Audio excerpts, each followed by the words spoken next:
بسم اللہ الرحمن الرحیم۔ السلام علیکم، میرا نام محمد سمنان ہے اور آج میں آپ لوگوں کو دا سیرہ سیریز کی 7ویں قسط میں خوش آمدید کہتا ہوں۔ آج سے ہم سیرت النبی صلی اللہ علیہ وآلہ وسلم کے باقاعدہ فیز کے اندر داخل ہو رہے ہیں۔ اب آج کی قسط بہت زیادہ اہم ہونے والی ہے اور یہ بہت زیادہ زبردست اور حیرت انگیز قسط ہونے والی ہے، کیونکہ یہ ویڈیو دیکھتے وقت کسی جگہ پر آپ کے رونگٹے کھڑے ہوں گے، کسی جگہ پر آپ کے آنسو نکلیں گے اور کسی جگہ پر آپ کو ایک عجیب سی خوشی کا احساس ہوگا، کیونکہ ایگزیکٹلی یہ سب کچھ میرے ساتھ بھی اس وقت ہوا تھا جب میں اس قسط کی تیاری کر رہا تھا۔ آج کی اس قسط میں بیسیکلی ہم 2 ٹاپکس کو کور کرنے کی کوشش کریں گے۔ پہلا، نبی کریم صلی اللہ علیہ وآلہ وسلم کی پیدائش سے صرف چند ماہ پہلے مکہ پر حملہ کے لیے آنے والے ہاتھیوں کا واقعہ، جسے اصحاب الفیل کا واقعہ بھی کہا جاتا ہے اور جس کے نام سے قرآن مجید میں پوری ایک سورت بھی ہے۔ اور دوسرا، نبی کریم صلی اللہ علیہ وآلہ وسلم کی پیدائش جب قریب آ چکی تھی تو اس وقت کون کون سی حیرت انگیز باتیں ہونا شروع ہو گئی۔ اوکے، تو ہم اپنا پہلا ٹاپک شروع کرتے ہیں، اصحاب الفیل یعنی ہاتھیوں کا واقعہ۔ یہ واقعہ نبی کریم صلی اللہ علیہ وآلہ وسلم کی پیدائش سے صرف 2 مہینے پہلے ہوا تھا، اور اس واقعے کا ذکر انفیکٹ قرآن پاک میں بھی موجود ہے کہ کیا تم نے نہیں دیکھا کہ تمہارے رب نے ہاتھی والوں کے ساتھ کیا کیا تھا، الم تر کیف فعل ربک باصحاب الفیل۔ یہ واقعہ شروع ہوتا ہے نبی کریم صلی اللہ علیہ وآلہ وسلم کے زمانے میں یمن کے رہنے والے ایک شخص ابرہا سے۔ ابرہا چھوٹے قد اور کالے رنگ کا ایک آدمی تھا جو یمن کا گورنر ہوا کرتا تھا۔ یہ بادشاہ نہیں تھا، بادشاہ تو حبشہ یعنی ایتھوپیا میں رہتا تھا، جبکہ ابرہا کو بادشاہ نے یمن کے ایک گورنر کے طور پر اپوائنٹ کر رکھا تھا۔ اب ابرہا نہ صرف ایک بدصورت بلکہ ایک لڑاکو اور بدنیت آدمی بھی تھا، اور یمن میں اس کا نام بے شرم کے نام سے مشہور تھا۔ ایسا اس لیے ہے کہ ایک مرتبہ ابرہا کا ایک اور گورنر ایریٹ کے ساتھ جھگڑا ہو گیا، تو ابرہا نے اسے لڑائی کی دعوت دی کہ اپنی تلوار لے کر سامنے آؤ اور آج ہم دونوں لڑائی کریں گے۔ لیکن لڑائی کے دوران ایک جگہ ابرہا زمین پر گر گیا، اور جب ایریٹ تلوار اٹھا کر اس کی طرف بھاگا تو ابرہا نے فوراً سے اپنے غلام کو کھینچ کر ایریٹ کے سامنے کر دیا، کہ جس سے اس بیچارے غلام کی ناک اور اس کا چہرہ کٹ گئے۔ اس کے بعد ابرہا نے پھر اپنے گارڈ کو چیخ کر آواز دی کہ جس نے پھر ایریٹ کو مار دیا۔ جب لوگوں تک یہ واقعہ پہنچا تو ابرہا کو ڈر پیدا ہو گیا، کہیں اس قسم کی حرکات کی وجہ سے بادشاہ مجھ سے میرا عہدہ ہی واپس نہ لے لے۔ لہٰذا اس نے فوراً ایتھوپیا میں بادشاہ کو ایک خط لکھا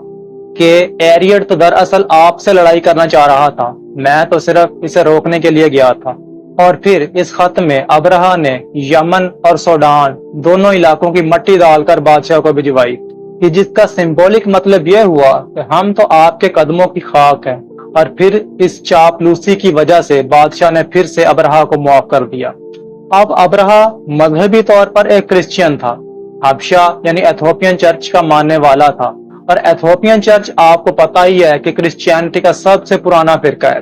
یہ بات یاد رکھیے گا کہ آگے چل کر امپورٹنٹ ہونے والی ہے، بلکہ یہ لوگ تابوت سکینہ کے بھی اپنے پاس ہونے کا کلیم کرتے ہیں۔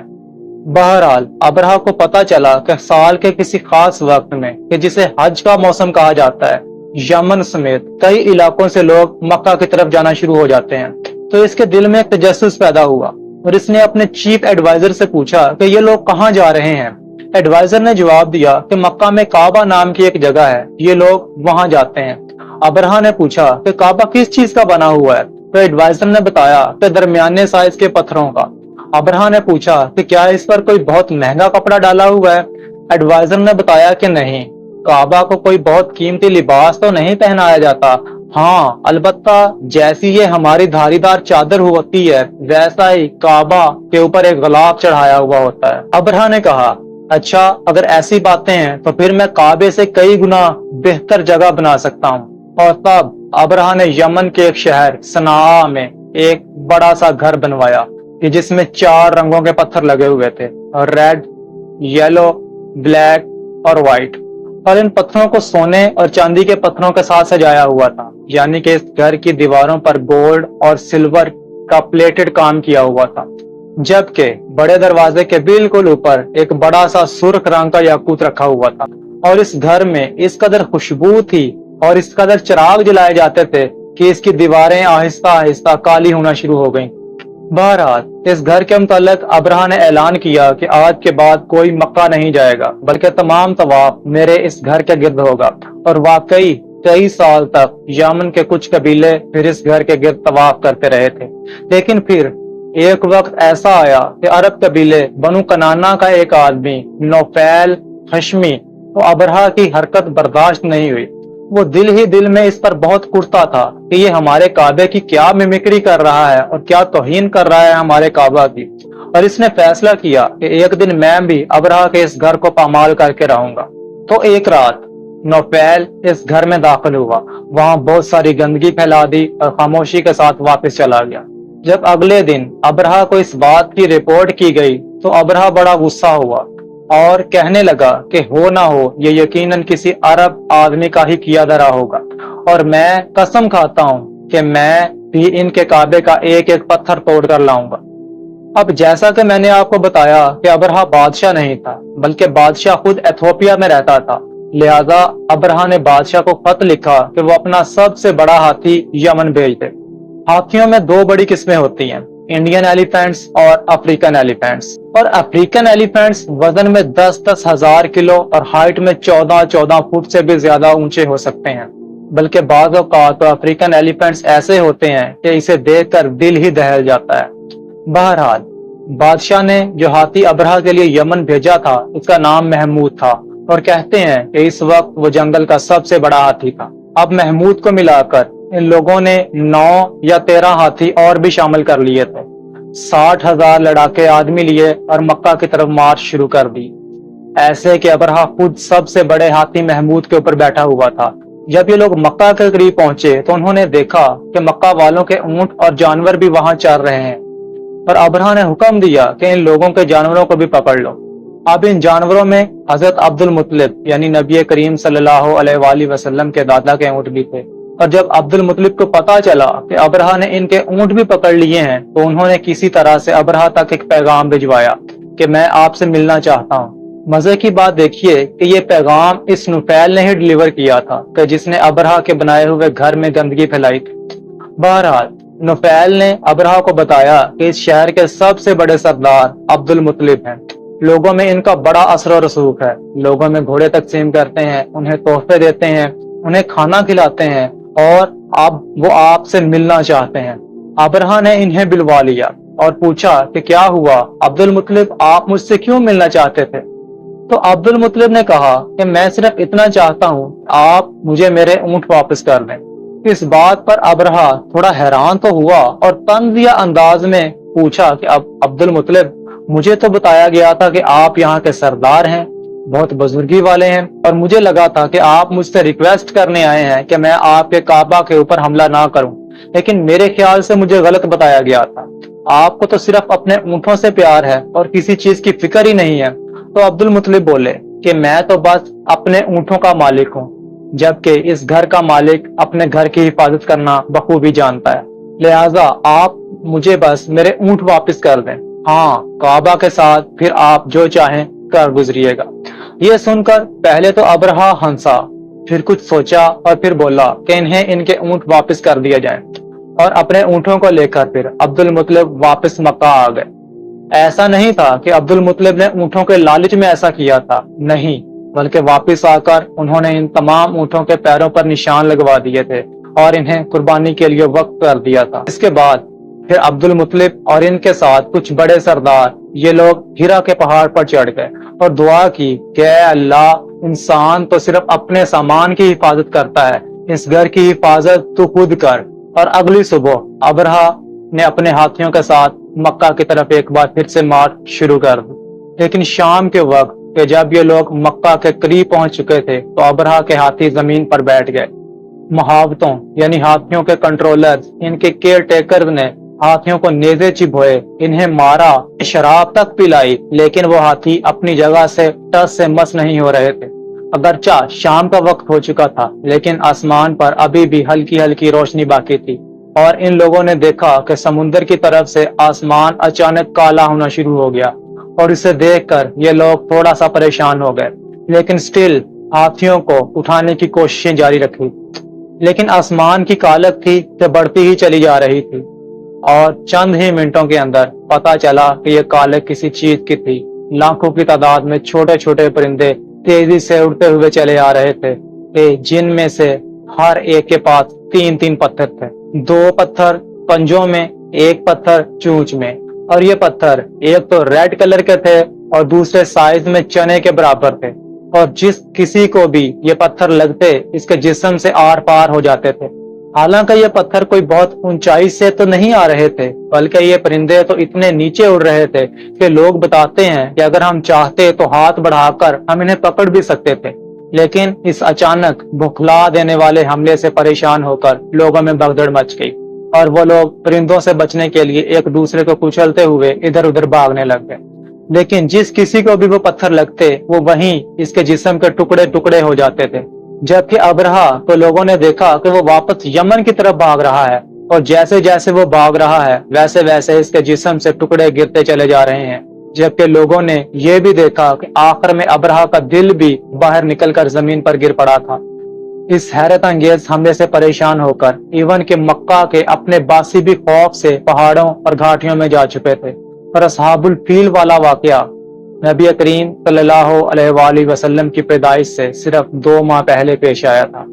بائی دا ویز ایک بہت اہم سوال ہے کہ یہ واقعہ پیش ہی کیوں آیا؟ اس کے 2 بڑے ریزنز ہیں۔ ایک تو اس واقعے نے نشانی بننا تھا کہ اس سال یعنی عام الفیل والے سال نبی کریم صلی اللہ علیہ وآلہ وسلم کی پیدائش ہوئی تھی، اور دوسرا ریزن سن کر آپ کو یقیناً مزہ آئے گا کہ ابرہا، میں نے آپ کو بتایا تھا کہ ایتھوپین چرچ کا ماننے والا تھا، اور ایتھوپین چرچ کرسچینٹی کا سب سے قدیم فرقہ ہے۔ ان کے رومن امپائرز کے ساتھ بہت گہرا تعلق تھا، لیکن ایک اتنے بڑے واقعے کی خبر فوراً سے رومن امپائر تک بھی پہنچ گئی تھی، اور چونکہ پرشین امپائر ان دونوں کے دشمن تھے اس لیے وہ بھی ان کی ایک ایک خبر پر نظر رکھے ہوئے تھے، لہذا ان تک بھی اس واقعے کی رپورٹ پہنچ گئی، اور یوں اس وقت کی دونوں بڑی امپائر تک یہ پیغام پہنچ گیا کہ کعبہ کوئی عام جگہ نہیں ہے، اور مکہ سے اب کچھ بہت ہی اہم ہونے والا ہے، اور یوں تمام دنیا کی نظریں مکہ کے اوپر انتظار میں جمع ہو گئیں کہ دیکھیں اب یہاں سے کیا ہوتا ہے۔ انڈیڈ پھر مکہ میں بہت حیرت انگیز باتیں ہونا شروع ہو گئیں۔ نبی کریم صلی اللہ علیہ وآلہ وسلم کی پیدائش سے پہلے بہت سارے لوگ تھے کہ جنہیں علم تھا کہ مکہ میں کچھ ہونے والا ہے۔ مثال کے طور پہ شام کا ایک یہودی تھا ابن البیبان۔ ابن البیبان کسی زمانے میں شام سے یثرب کہ جو مدینہ کا پرانا نام تھا وہاں شفٹ ہو گیا تھا، اور لوگ کہتے ہیں کہ ہم نے ابن البیبان سے زیادہ عبادت کرنے والا شخص اور کوئی بھی نہیں دیکھا تھا۔ یثرب میں جب بھی کم بارشیں ہوتی اور قحط کی سی صورتحال پیدا ہو جاتی تو ہم ابن البیبان کے پاس جاتے اور اسے کہتے کہ ہمارے لیے دعا کرو، تو سب سے پہلے ابن البیبان خود صدقہ کرتا، تقریباً 5 کلو جو اور اتنی ہی کھجوریں بھی، پھر ہمیں بھی صدقہ کرنے کا کہتا، اور پھر ہمارے ساتھ دعا کرنے کے لیے باہر چلا جاتا، اور ہم دیکھ رہے ہوتے کہ ابھی اس نے اپنے ہاتھ بھی نیچے نہیں کیے گئے کہ آسمان پر کالے بادل اکٹھے ہونا شروع ہو گئے ہیں۔ کبھی کبھار تو ہم ابن البیبان سے پوچھتے تھے کہ ابن البیبان، تم جیسا ایک آدمی شام جیسے ایک امیر ملک کو چھوڑ کر یثرب جیسے غریب علاقے میں کیوں آ گیا؟ تو آگے سے وہ جواب دیتا کہ مکہ میں ایک نبی پیدا ہوگا، اور تم دیکھو گے کہ بالآخر وہ یہیں مدینہ آ کر رہے گا، اور میں چاہتا ہوں کہ مرنے سے پہلے ایک مرتبہ میں بھی اس نبی کو دیکھ لوں، لیکن لگتا ہے کہ شاید میری عمر میرا ساتھ نہ دے، لیکن اگر تم لوگ اسے دیکھو تو سنو، اس پر ایمان لانے میں پھر کسی قسم کی دیر نہ کرنا۔ پھر کعب ابن احبار کہ جو ایک بہت بڑے یہودی سکولر تھے اور بعد میں مسلمان بھی ہو گئے تھے، انہوں نے ایک مرتبہ بتایا کہ حضرت موسیٰ علیہ السلام کہ جو اللہ تعالیٰ سے کلام تک کیا کرتے تھے، اللہ تعالیٰ نے انہیں آخری نبی کی پیدائش کے متعلق بتایا تھا۔ پھر موسیٰ علیہ السلام نے اس نبی کی خبر ان کی تمام تر نشانیوں کے ساتھ بنی اسرائیل کے علماء کو دے دی تھی، اور انہیں بتایا تھا کہ سنو، جس مشہور اور چمکدار ستارے کی تم بات کرتے ہو، جب وہ ستارہ حرکت میں آ جائے اور تمہیں نظر آنے لگ جائے تو سمجھ لینا کہ آخری نبی کی پیدائش ہونے والی ہے۔ اور بنی اسرائیل کے ٹاپ کے علماء میں یہ خبر اور یہ علم نسل در نسل منتقل ہوتا چلا آ رہا تھا، یہاں تک کہ انہیں نبی کریم صلی اللہ علیہ وآلہ وسلم کے نام تک کا بھی پتا تھا۔